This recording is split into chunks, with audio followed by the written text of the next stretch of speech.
আমরা অনেকেই শিক্ষক হতে চাই, কিন্তু আসলে আমরা জানি না শিক্ষক কিভাবে হওয়া যায়। পরিপূর্ণ কোনো গাইডলাইন নাই। প্রাথমিক শিক্ষক, মাধ্যমিক শিক্ষক, কলেজের শিক্ষক, বিশ্ববিদ্যালয়ের শিক্ষক কিভাবে হওয়া যায়, প্রসেসটা কি। এই ভিডিওতে আমরা এটা একটা বেসিক ক্লিয়ার করব, যাতে করে আমরা জানতে পারবো কি করলে আমি কি শিক্ষক হতে পারবো। আমরা যখন ক্লাসে টিচারের কাছ থেকে পড়া নিতাম, আমাদের কোনো টিচারকে যখন ভালো লাগতো তখন আমার মনে হতো আমি টিচারের মতো হব। আমি জানি ওরকম অনেকেরই মনে হয়, আপনার মনে হয় কিনা কমেন্টে জানাতে পারেন। বাট অনেকেরই মনে হয় যে না, আমি টিচার হব, এরকম আমি স্টুডেন্টদের পড়াবো, হাজার হাজার স্টুডেন্ট আমাকে ভালোবাসবে। হ্যাঁ, শিক্ষকতা একটা সম্মানিত পেশা, সম্মান পাওয়া যায়।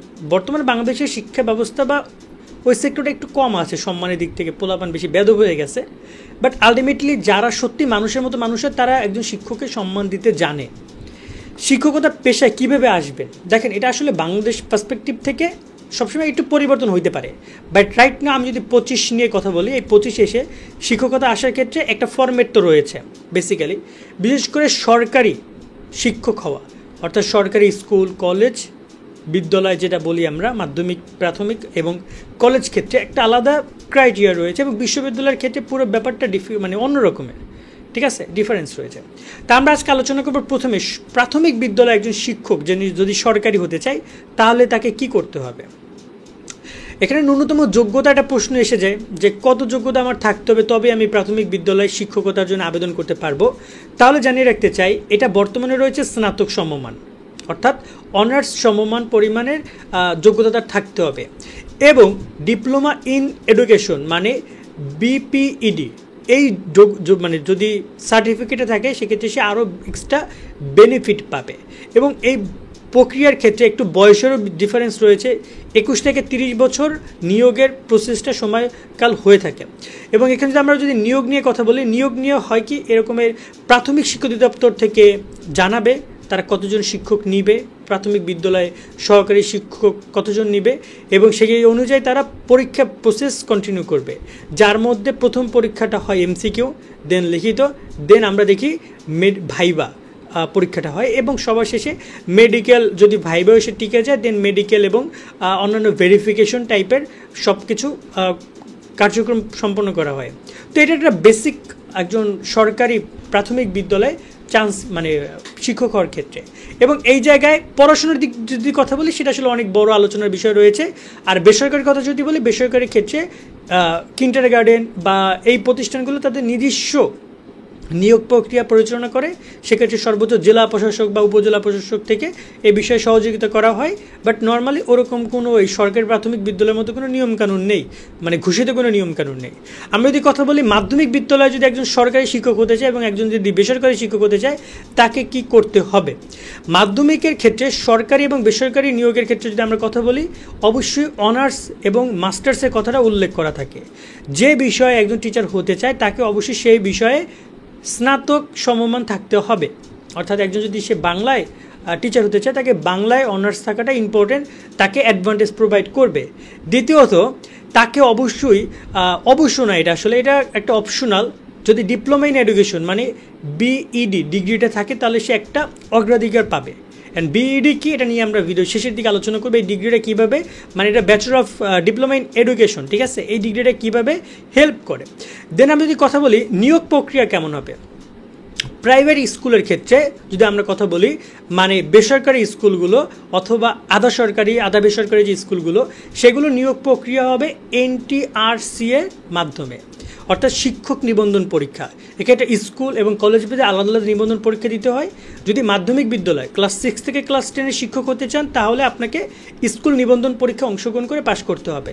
এখানেও 3টা ধাপ বেসিক্যালি। এমসিকিউ পরীক্ষার মাধ্যমে প্রথমে নির্বাচিত হতে হবে, এরপরে লিখিত পরীক্ষার মাধ্যমে নির্বাচিত হতে হবে, এরপরে ভাইবার জন্য ডাকা হবে। এবং এই প্রসেসটা পরিবর্তন হইতে পারে। আমরা শুনতে পাচ্ছিলাম এমসিকিউ বাদ দিয়ে তারা লিখিত পরীক্ষা সরাসরি যাবে, অথবা দেখা যায় লিখিত পরীক্ষা বাদ দিয়ে সরাসরি এমসিকিউ থেকে ভাইবাতে যাবে। এরকম অনেক কথা আমরা শুনি, বাট এটা আসলে আমি জানি না কতটুকু শিওর হবে। বাট রাইট নাও প্রথমে এমসিকিউ প্রিলিমিনারি, দেন লিখিত, দেন হচ্ছে ভাইবা পরীক্ষা নিয়ে থাকে। এবং এনটিআরসি এ যদি পাশ করা হয়, পরবর্তীতে বেসরকারি স্কুলগুলোতে আবেদন করার সুযোগ দিবে, বা পরবর্তী প্রসেসটা একটু সময় সাপেক্ষ, বাট এখান থেকে চাকরির সুযোগ রয়েছে। ব্যাপক চাহিদা রয়েছে মাধ্যমিক বিদ্যালয়ে শিক্ষকতার দিক থেকে। এবং যদি সরকারি স্কুলে যদি শিক্ষক হতে চায় সেক্ষেত্রে পিএসসির মাধ্যমে নিয়োগ নিতে হবে। সহকারী শিক্ষক বা সহকারী প্রধান শিক্ষক নিয়োগ প্রদান করা হয়, যেখানে 10ম গ্রেডের সেই নিয়োগ পরীক্ষা অংশগ্রহণ করতে হবে। সেখানেও প্রসেসটা এই বেসরকারি নিবন্ধন পরীক্ষার মতো করেই একই রকমেরই কম বেশি। ওকে, সরকারি নিয়োগ প্রক্রিয়াটা দেয় বিপিএসসি, সরকারি কর্ম কমিশন, এবং বেসরকারি নিয়োগের ক্ষেত্রে এনটিআরসি সার্টিফিকেট মানে নিবন্ধন পরীক্ষা অংশগ্রহণ করলে এনাফ। দেন আমরা যদি পরবর্তী কথা বলি কলেজ নিয়ে, কলেজের শিক্ষক সরকারি এবং বেসরকারি ক্ষেত্রে কীভাবে হওয়া যায়। প্রথমে আমরা কথা বলি বেসরকারি কলেজের শিক্ষকতা কীভাবে হওয়া যায়। বেসরকারি কলেজের শিক্ষকতার ক্ষেত্রেও সেই একই কথা, এনটিআরসিএ থেকে তাকে নিবন্ধন পরীক্ষা অংশগ্রহণ করতে হবে। সেখানে একই ধাপ, প্রথমে এমসিকিউ, দেন লিখিত, দেন ভাইবার মাধ্যমে তাকে উত্তীর্ণ হতে হবে। এরপরে সে বেসরকারি কলেজগুলোর ক্ষেত্রে আবেদন করতে পারবে এবং অনার্স মাস্টার্স সমমান থাকতে হবে। অবশ্যই মাস্টার্স থাকতে হবে, তবে সে কলেজের শিক্ষক হওয়ার যোগ্যতা অর্জন করবে এবং সংশ্লিষ্ট বিষয়ে, এবং তার যদি বিইডি ডিগ্রিটা থাকে তাহলে সে আরও অগ্রাধিকার পাবে। এবং স্কুলের ক্ষেত্রে অনার্সের কথা আমরা শুনি এবং কলেজের ক্ষেত্রে মাস্টার্স কমপ্লিট করতে হবে। এবং সরকারি একজন যদি কলেজের শিক্ষক হতে চায় তাকে আবার ফিরে যেতে হবে সরকারি কর্ম কমিশন অর্থাৎ বিসিএস ক্যাডারের অধীনে। বিসিএস যখন নিয়োগ দেওয়া হয় সেখানে শিক্ষা ক্যাডারের আলাদা কোঠা থাকে বা আলাদা ক্যান্ডিডেট থাকে যে এতজন শিক্ষক ক্যাডার নেওয়া হবে। সেখানে শিক্ষার্থীরা বা সেখানে একজন পরীক্ষা দিয়ে ক্যান্ডিডেট সে শিক্ষা ক্যাডারের মাধ্যমে চাকরির সুযোগ পেতে পারে স্কুল মানে কলেজের শিক্ষক হিসাবে, অর্থাৎ সে শিক্ষক ক্যাডার হিসাবে সেখানে জয়েন করবে। এবং সরকারি কলেজগুলোতে কোনো প্রকার এনটিআরসিএ থেকে যে নিয়োগে সেই প্রসেসটা একটু কম। যদি আমরা বলি সরকারি কর্ম কমিশনের এখানে প্রসেসটা বেশি এবং সেখান থেকে মূলত শিক্ষকদেরকে পাঠানো হয় কোন কলেজে কোন শিক্ষকতা করবেন। তো এক্ষেত্রে অবশ্যই বিসিএসের দিকে ফোকাস দিতে হবে।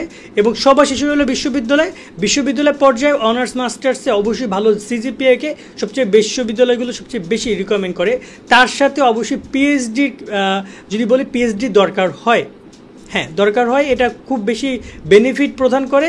এবং আরও বেশ কিছু বিষয় রয়েছে। আসলে বিশ্ববিদ্যালয় প্রসেসটা কখনোই কোনো সুনির্দিষ্ট না, কেননা এটা মূলত বিশ্ববিদ্যালয় মঞ্জুর কমিশন, শিক্ষা মন্ত্রণালয় এবং এছাড়া বিশ্ববিদ্যালয়ের নিজস্ব কাউন্সিল, তারা এই বিষয়গুলো নিয়ে সিদ্ধান্ত গ্রহণ করে যে তারা কীভাবে শিক্ষক নিয়োগ দিবে, এবং এটা একটা কমিটি থাকে, বিশ্ববিদ্যালয় স্বতন্ত্রভাবে বিষয়গুলো পরিচালনা করে। তাই আসলে এই বিষয় নিয়ে কথা বলাটা একটু হলো মানে ঝামেলাদায়ক, কারণ এটা আসলে এক একটা কলেজ এক একটা বিশ্ববিদ্যালয় একটা ভেরি করে। এবার আমরা কথা বলছিলাম যে বিইডি মানে কি, বিইডির সেই কোর্সটা কি। সেটা হচ্ছে বিইডির পূর্ণ রূপ হচ্ছে bachelor of education. Bachelor of এডুকেশনের ক্ষেত্রে একজন শিক্ষক মানে একজন মানুষ যখন শিক্ষক হতে চায় তাকে শিক্ষক হওয়ার যে পেশাগত ডিগ্রি তাকে মূলত বলা হয় বিইডি অর্থাৎ ব্যাচেলর অফ এডুকেশন। এবং ব্যাচেলর অফ এডুকেশনটা প্রদান করা হয় 1 থেকে 1.5 বছর একটি কোর্স রয়েছে। এই কোর্সের মাধ্যমে যেখানে শিক্ষানো হবে একজন শিক্ষক সে কীভাবে একজন শিক্ষার্থী মঞ্জয় করবে, আরও শিক্ষার মনোনিবাস, পাঠ পরিকল্পনা, ক্লাস ম্যানেজমেন্ট, শিক্ষণ কৌশল, শিক্ষা ব্যবস্থার ইতিহাস, দর্শন, মূল্যায়ন, পরীক্ষা পদ্ধতি, মানে একজন সাধারণ মানুষকে একজন শিক্ষক হিসেবে রূপান্তর কীভাবে করবে। আমাদের দেশে অধিকাংশ শিক্ষকের এই ডিগ্রি নেই, তারা যেমন তেমন সেই সনাতন পদ্ধতিতেই চালিয়ে যাচ্ছে তাদের শিক্ষা কার্যক্রম। তার নতুন কিছু না শিখছে না নতুন কিছু শিখাতে পারছে তার ছাত্রকে বা তার ছাত্রীকে। এক্ষেত্রে যারা শিখছে তারা ঠিকই, যে সকল টিচাররা শিখছে তারা মেধাবী হচ্ছে, তারা ঠিকই তাদের শিক্ষার্থীদেরকে অনেক বেটার সার্ভিস প্রোভাইড করছে। তো এটা খুব ইম্পর্টেন্ট। এবং বাংলাদেশে জাতীয় বিশ্ববিদ্যালয়, সরকারি শিক্ষক প্রশিক্ষণ কলেজ, টিটিসি, তারপর হচ্ছে বেসরকারি বিভিন্ন বিশ্ববিদ্যালয় এই ডিগ্রিটা দিয়ে থাকে। এবং একজন শিক্ষক যদি হওয়ার আগ্রহ থাকে তাহলে এই ডিগ্রিটা অবশ্যই হেল্প করবে। 1-1.5 বছর একটা কোর্স এবং এটার কিছু ক্রাইটেরিয়া রয়েছে। এটা নিয়ে ডিটেলস ভিডিও চাইলে আমাদেরকে কমেন্টের মাধ্যমে জানাতে পারেন, আমরা চেষ্টা করব পরবর্তীতে বিষয় নিয়ে কথা বলার। তো এই হচ্ছে আপাতত শিক্ষকতা পুরো বিষয়টা নিয়ে। এর পরবর্তীতে আমরা এরকমের কোন পেশা নিয়ে কথা বলতে পারি সেটা অবশ্যই আমাদেরকে কমেন্টের মাধ্যমে জানাতে পারেন। সকলে অনেক অনেক ভালো থাকবেন। আল্লাহ হাফেজ।